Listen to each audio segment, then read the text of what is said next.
Okay, today's morning medicine is three different medicines, which is, I wanted to do this first, but allium bromate, or I mean, sorry, I'm thinking about my cat, cadmium bromatum, which is, and cadmium Flourata, and cadmium Iodatum. So it's just cadmium, which is a metal, with bromide, cadmium with fluoride, which is in our water, toothpaste, and all that, and cadmium with iodine in it. So it's a metal with these three different substances in it, and that's the beginning of the cadmiums. When I get the cadmium metallicum, that's been proven. These ones really aren't proven. And then cadmium sulf, I usually, if somebody's going through chemo, that'll be Monday. Tomorrow will be metallicum, but if someone's going through chemo, cadmium sulf, I always recommend that. Stops the sickness and that, and as you'll see. But before I get to that, let me see if I can get this in there. My poor cat, she's right there. Poor thing, she's sick as a dog, as they say, but she's very sick, and she's breathing through her mouth. She's not eating. She was out in the cold, and she's not eating, and she, at first her nose was running like crazy, and so anyways, I mean, there was snots coming out like crazy. Now, that was from her being out in the cold. They were all used to going out, and they went out, and they're all sick. I've got like 6 of them. They're all sick, but this one here is like really bad. Now, she has where's allium cepa? So with that running of the nose, anybody that's nose runs like that, usually allium cepa, which is red onion, is one you think of. So let me just do oppressed breathing, and she's breathing through her mouth now. I don't know if her nose is stuffed in that, but it says hay fever, profuse watery discharge is what she has, and she's sneezing, and the other ones are sneezing too. What's the other symptom? So where is it? Mouth. I looked at mouth. Bad odor from mouth, and she does. She has a bad odor from her mouth. So she sneezes. She has a bad odor from her mouth, and her nose at first was running like crazy. So I gave her allium cepa. The running of the nose stopped. She's still having a hard time breathing. Is it a pneumonia? Is it a cold? Is it you can't, you don't know what it is. So I'm going on the symptoms: bad odor from breath, mouth, sneezing, runny nose, all those kind of things. So I give her allium cepa, but she hasn't eaten food. It doesn't say, what's it say? Canine appetite increased or diminished. So her appetite's gone. She hasn't eaten. So anyways, I got to work her through that. So that's, that's why I want to get homeopathic medicine into people's hands, because no matter what's going on with your family members, you can usually just take symptoms like that. I can't ask the cat any questions, of course, and get any answers, but I can observe what's going on with her. So I'm working on some allium cepa, and yeah, she's really struggling. I'm kind of worried that she's going to make it. You know, but I'm sure as I keep going and keep concentrating on what's going on with her and keep giving her, I'll be working with allium cepa, but as she's going, I'll be considering what's next. And I'm going to do some health coaching at the end. I did some health coaching yesterday.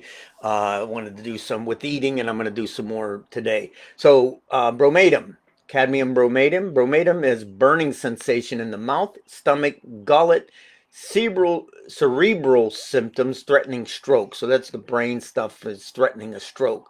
That's bromatum. Flourata has prostate cancer and bladder problems. And iodatum, and these are, well, glands: cervical, tonsil, thyroid, mammary, lymphatic, testicles, ovaries. Also, it affects the liver, spleen, pancreas, and the mental state of someone needing iodatum. Cadmium iodatum is hates everybody and everything. Self-pity, ulcerated, transverse colon. So the transverse colon is ulcerated. So this is the mental state, and that's, it's nice. It'd be nice if you can get the mental state from, a cat or something. But sorry, I didn't fully make my bed yet. And then I want to get into some health coaching, which is, basically eating. I think I did eating yesterday. What you should take in and all that kind of stuff. But okay, so let's read some of these. The bromatum. Bromatum. There were 3 persons who have experimented with cadmium bromatum. Now, I don't think this is homeopathic, but they were just taking, the substance internally. It produced a burning sensation in mouth, gullet, and stomach. So the mouth down to the stomach was a burning sensation. In 2 ladies, there was extreme pain and burning in stomach and vomiting. And in one case, purging also for 5 hours. Pulse is imperceptible, so the pulse is very weak. After this, the symptoms were better and sleep followed. So I imagine he was given cadmium bromatum homeopathically. But both were confined to bed for several days, and one of them was afterwards subject to cerebral symptoms threatening a stroke. Okay, Alan, this is a Alan, this is a homeopath, states, found both ladies vomiting severely and complaining of extreme pain and burning sensation in the stomach. Mrs. R, who also was purging freely, though her daughter was not. The vomiting and purging lasted fully 5 hours, and during a part of the time, the pulse was imperceptible in either patient. After this period, the symptoms ameliorated and they both fell asleep. For several days, they were both confined to their beds and were obliged to be extremely careful as to what they took into their stomachs. So they were having a hard time eating there. Mrs. R has since suffered with some cerebral symptoms, which betoken a tendency to strokes. A severe burning sensation in the mouth, esophagus, and stomach, which lasted perhaps an hour. So, not clear. I don't know why they were experimenting with cadmium bromatum. Doesn't sound like it was homeopathically. But when you give whatever a substance will do to you, you give that same substance homeopathically, and it'll clear that stuff up. Now, it doesn't say whether they were cured it or did anything, but Alan, came upon these ladies or was called in for these ladies. Alan was a really big homeopath. He's got a book of keynotes. Okay, that's bromatum. Like I said, these don't have all the chest back food. They're not really proven. So this is just from a poisoning, I would imagine, and then he, worked with them, homeopathically. But anyways, whatever a substance like cadmium bromatum will do to you, it'll also cure in that. Grimmer states, this is cadmium Flourata, which says prostate cancer and bladder. Grimmer states cadmium Flourata, which is cadmium, the metal. I forget what the symbol is on the periodic table. I think it's 48 or 28. Is a remedy that helped one case very much, a late case of cancer of the prostate. There was no question about the diagnosis, which was made by an eminent pathologist in Chicago. The patient was at the point of death from this prostate cancer. I sent my assistant, Grimmer sent his assistant out to see him and get a blood sample. Every test showed the presence of cancer. I never saw this patient, so I didn't report the case, but the doctor informed me there was a big pulsating mass. He could feel it through the patient's rectum and said it was undoubtedly cancer, very far advanced. He didn't think the man would live more than a few days from this cancer. So, usually a cancer case, you're getting treated allopathically and, nothing's working. And anyways, he finally gets to the patient. Nevertheless, we gave him cadmium floratum. This man lived for a year, and part of the time, the function of the bladder was restored. So now his bladder's working.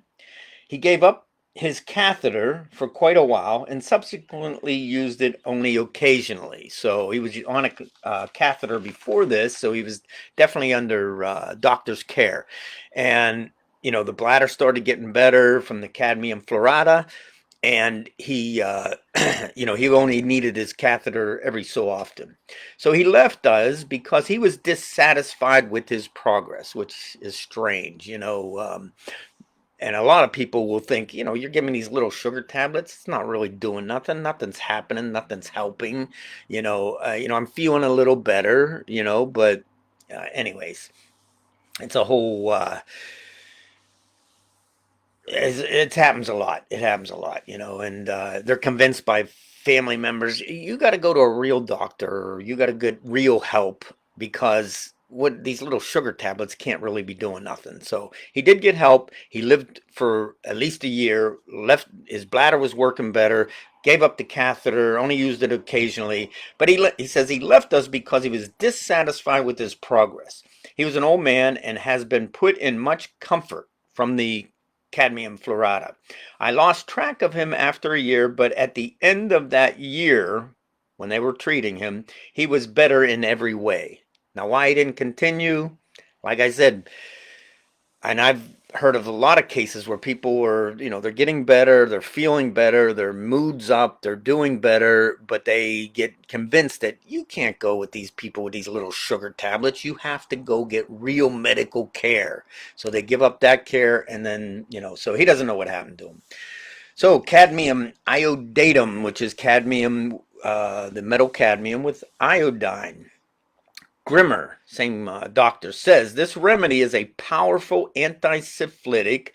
These are miasms, Horniman's miasms, as well as anti-psoric and anti-psychotic. So these are all miasms. There's a tubercular miasm. There's different things, and I would state today: is there a COVID miasm? Is there what's going on there? Is there a psoric miasm and all that? Oh, yeah, we already have that. All the cadmiums cover the three miasms. So all these cadmiums, there's at least five of them in this book. They all cover the miasms of Hahnemann. So the Hahnemann had these miasms. There was a doc. There was another doctor or scientist before that had, I forget his name. He had a miasmatic idea too, and he had like three of them. One was had to do with oxygen. One had to do with hydrogen, and there was a hydrogen state, an oxygen state, and there was another one. I can't think of what it is right now, but there was three miasms that guy was working on, and Hahnemann probably read his stuff and picked up on it and came up with these like five miasms I think he has. Anyways, cadmium iodatum has an aggravation from extreme heat, so they don't like heat, as well as from extreme cold.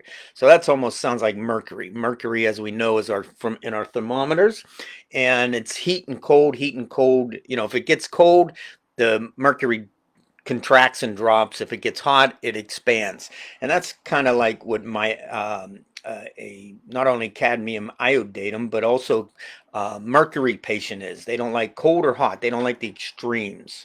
As a rule, this patient became less chilled than when under the influence of other cadmiums. So the other cadmiums um, uh, have a chilly sensation, I would imagine. As we'll see coming up, the metallicum, cadmium metallicum, I'll be doing tomorrow, which is Friday, and then Monday will be cadmium sulf. These are two very big medicines used in the homeopathic realm. Cadmium due to the iodine. Let's see. Less chilled than when under the influence of other cadmiums due to the iodine component of the remedy. So the iodine has the chilliness compared to the other ones. Less chilliness. Sorry, the other ones have chilliness. Cadmium iodatum is a great remedy for the glands, the cervical glands, which is the glands in the neck, the tonsils, the thyroid, the mammary glands, the entire lymphatic glands, the entire system, the testicles, and the ovaries. So iodine is definitely a great gland remedy. So this one has an affinity for all the glands, and it has the liver, the spleen, and the pancreas are sooner or later involved under the influence of this remedy. So this can be quite a big remedy for all those organs and the glands. That poor cat. Itching of anus and rectum felt during the day only. So during the day, they have this itching of the anus and the rectum. Constipation is a big one with this. Frequent desire to stool with tenesmus. Tenesmus is they have a desire to stool. When they go to do it, nothing works. They never feel finished. They never feel complete. If they do go to the bathroom, it's never a complete one. And you can tell a lot by your bathroom habits. How many times do you eat? How many times do you go to the bathroom? If you eat 3 times a day, you should have a stool 3 times a day. And they shouldn't be little rabbit turds, but they should be long. If you see a little kid, they have a long turd, and that's the way yours should be. I actually am proud of what the one I had today. It was really good. It was very long, and yeah. Frequent desire to stool, even though I didn't eat well yesterday. Now, when I get into the eating, I had well, I did have my eggs in the morning, which had some nettle and some chicken of the woods. I think it had oyster mushrooms in it and a bunch of other different things in it. Uh, Garlic that I picked from the woods, onions, yeah, a bunch of stuff. So, and then for lunch, I had a stew, which I made with carrots, potatoes, again, oyster mushrooms. Oh no, not oyster, but honey mushrooms, chicken of the woods. What else is in there? Like I said, nettle. There's a lot of nettle out there, so I've been picking a lot of nettle. What else did I have in there? Bunch of different good stuff. So I did have 2 good meals in the day, and then later in the day, my kids are here, so we had pizza and watched a movie, which pizza's not the greatest thing for you. And I had my mother went to the Eden Park again, and she had a what is that? A sandwich with what was it? It was anyways. Those weren't 2 good meals, And then I had some pretzels with my sons. So not good at the end, but I did have some good stuff. So you're not always going to eat well, but you need to try to eat as best as you can. And I'll get into that in a little bit here. Abdomen bloated, anal itching with constipation, and cancer of the glands with emaciation. So a lot of that's why I say it's good for the glands, especially if there's cancer of them and they're losing weight. And everybody loses weight with cancer. And like I said, if you're doing cancer and then you go do chemotherapy, you would consider cadmium sulf to get over the sickness of the cancer, of the radiation or the chemotherapy. One distinctive mental symptom. Now, radiation is a whole different medicine. Radium, I think it's radium. Anyways, and we do make a medicine out of the X-ray, so you could always use that too if the X-rays are really bothering you.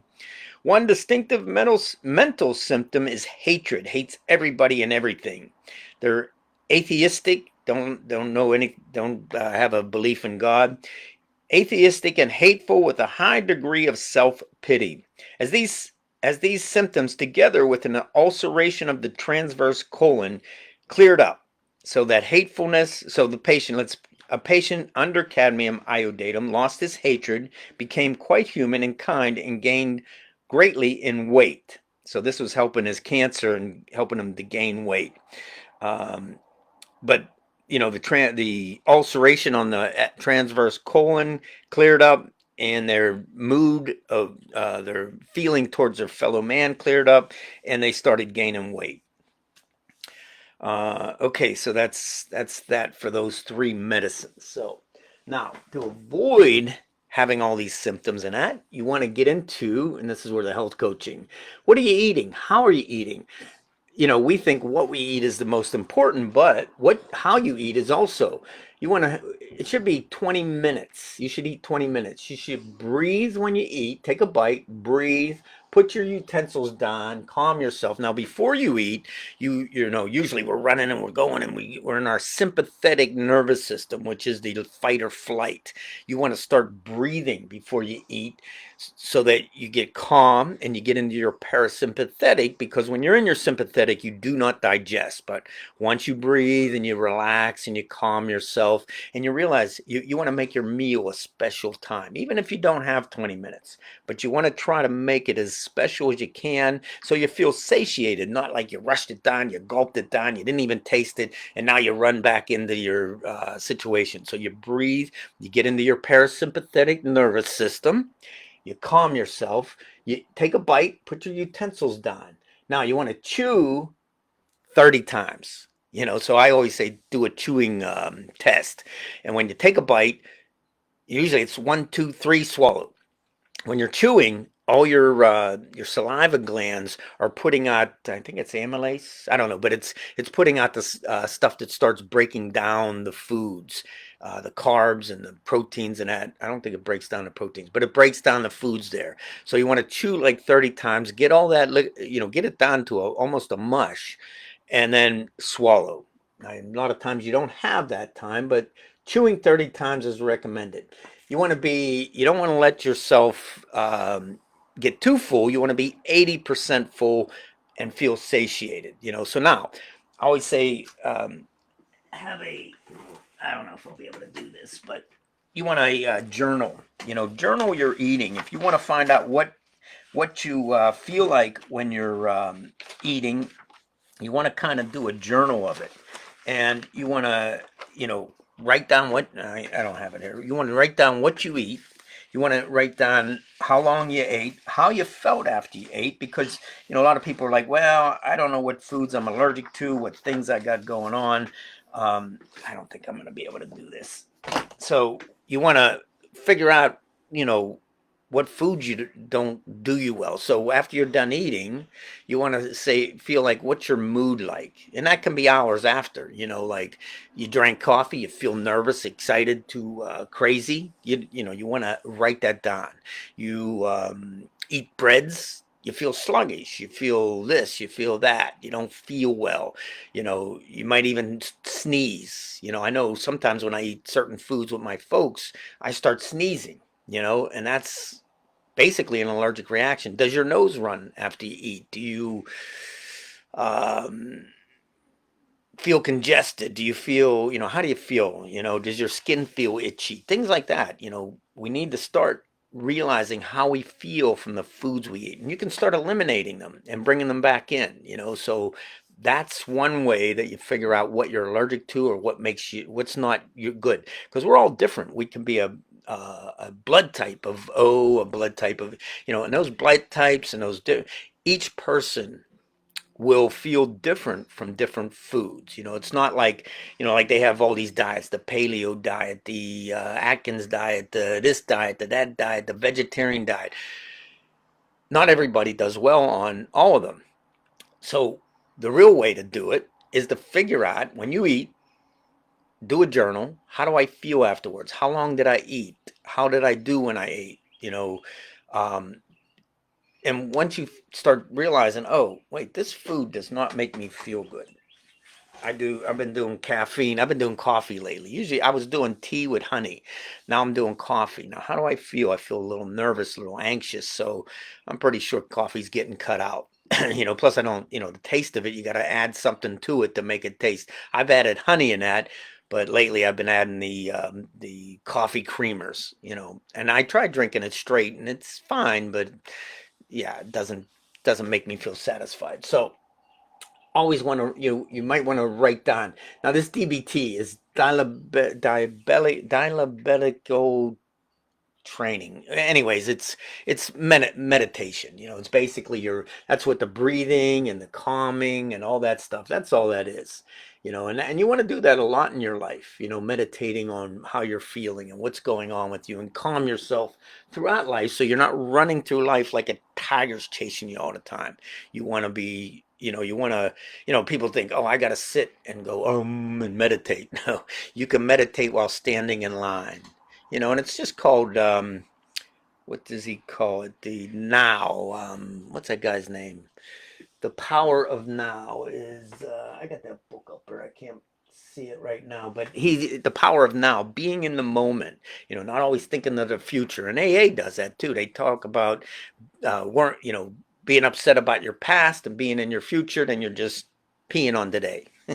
So you want to be in the moment always. So you can do that meditation at any time in the day, but especially when you're going to eat. You want to stop and eat and make it a 20-minute meal if you can. Relaxing, calming, getting to the point where you're just eating slow, you're chewing 30 times, all that stuff, and you're not getting too full, but you're about 80% full. I know we had fellowship with a bunch of people from, Christians, Christian fellowship from people from Africa, and they would say things like, I haven't had my meal yet. They would eat one meal a day. And if you want to live longer, you eat less. Eating more packs on the pounds and gets your belly. And I've been eating too much lately, so I definitely got a little bit of weight. I'm not moving as much because I'm not physically working like I did for years. So I've got to up my movement, my exercise, and it doesn't have to be great, massive exercise, weightlifting, this and that, running miles. I do qigong and stuff like that. So that movement, and if you're lifting weights and that, and you got big muscles, how long can you keep that up? Can you keep that up into your 90s? Movement is better. So, anyways, one third. Now this talked about one third green vegetables, one third dense starchy vegetables, and grains, vegetables, all that kind of stuff. And one third high quality protein. Now, the protein uh, doesn't have to be meat. There's a lot of protein, and I got all kinds of information I was going to get into, but to hold that book up and to do all that, I don't know how that's going to work. But there's a lot of protein in like lentils and beans and all that stuff. And that's right, in my the stew that I made with mushrooms and potatoes and carrots and onions and all that stuff. I always add onions and that to everything, and mushrooms. I get a lot of them. As a matter of fact, I've rained and there's probably going to be a ton more mushrooms, and my freezer's full, so I'm going to give some away. But I put beans in there, and we don't eat enough beans and seeds. There's a lot of protein. There's a lot of good, valuable stuff in our seeds and beans and legumes and all that stuff. You want to start adding a lot of that in there, and you want some fats. Like in the 50s or so, they said fats are bad for you, so they removed fats from a lot of stuff. And what they added sugars.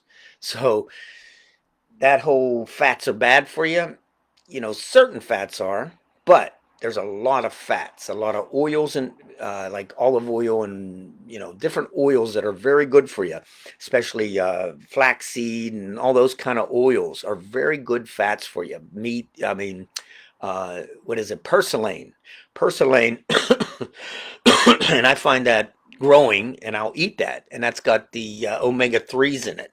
So even in the herbs and plants, there's a lot of good fats. There's a lot of good proteins in plants and seeds and nuts. You need to start incorporating a lot of that into your diet. Okay, and the main reason why, blood sugar. With these simple carbs like breads and all that, sugar, caffeine, that all spikes your blood sugar. You don't want your blood sugar spiking and crashing, spiking and crashing. That is so bad for you. That's why a lot of the dense starchy vegetables and grains and stuff are great. There is sugars in them, the fruits and that. The fruits have fiber. That's the other thing, is we're not getting enough fiber from our diet. You start adding these things, you get the fiber in there, that slows down the absorption of the sugar. When you're doing breads and all these sugary stuff, caffeines and that, your blood sugar rises and crashes, and that is the worst thing for you. So you want to, your water. They say drink 8 glasses a day. Well, that's not hard to do if you cut out the soda pops and all that other drinks that they, are selling to you that you don't really need. You'll drink 8 glasses of water easily. And you don't want to drink with your food. That's an American thing. Drinking with your food dilutes the acids in your stomach that doesn't allow you to digest your food. You want more nuts, seeds. You want things like brown rice, whole wheat, bread, and pasta. The three white devils, the one Chinese guy said, was white rice, white flour, and white sugar. those are the worst things for you, and it's in everything. Now that fructose corn syrup is so cheap to make, and they put it in everything. So your meal timing, when you eat, you should eat like a queen for breakfast. Eat not a healthy breakfast, a nice breakfast. At lunch, you want to eat like a king, and at dinner, a pauper. Now, if you're eating late and you're eating, snacking at night, you're not going to sleep as well. And your sleep is so important. Every 4 to 5 hours, you'll eat. You don't want to eat too often, because that doesn't give your body time to digest and time to eliminate. And you want to move to get your metabolism working before you eat. When you get your metabolism working, then your food will digest a lot better. Eat 2 hours, 2 hours before bed. You want to stop all eating, so you're not digesting while you're sleeping, because your sleep is so important. Stop all your electronics and all that stuff. Eat slowly till you're 80% full, and when you're wait till you're 20% empty.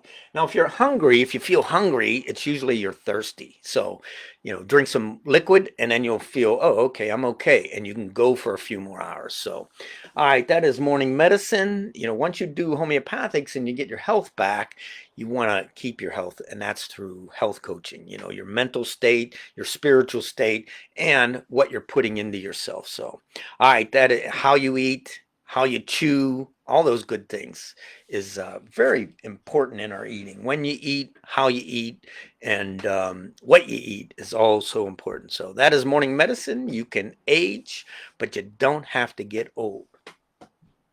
Got to go and take care of my kitty cat.